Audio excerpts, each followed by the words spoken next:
ইমাম মালিকের দাদা, ইমাম মালিকের বাবাও ছিলেন জগৎ বিখ্যাত আলেম।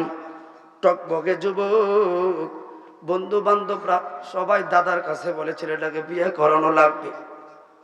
সবাই বলল সাবধান, এলাকার 10 জনের সাথে চলে গো, একটু দেখতে সুন্দর ভালো একটা মেয়ে বিয়ে করাবেন। শিক্ষিত খেয়াল করবেন কথাটা। বাবা বিয়া করাইল রে।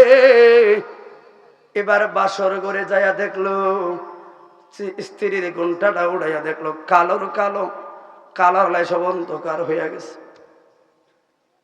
ইমাম মালিকের বাবা লাফ দিয়া খাট থেকে নাইমা কই আমার বাবা কামটা করলো কি? বন্ধু বান্ধব দিয়ে এতবার ইশারাও করায় বুঝাই দিছি যে ভালো একটা মেয়ে যেন বিয়ে করায়, সুন্দর মেয়ে। কিন্তু এই মেয়ে যে কালারে, সমাজে থাকতাম না রে, যেদিকে মন চায় ওই দিকে চলে যাইয়াম। মহিলাটা ডাক দিছে স্বামী রে, কই যাও রে স্বামী রে, লাকাদ খালাকনাল ইনসানা ফি আহসানি তাকওয়িম, কালো হইল আমারে বানাইছে আল্লাহ রে। স্বামী রে,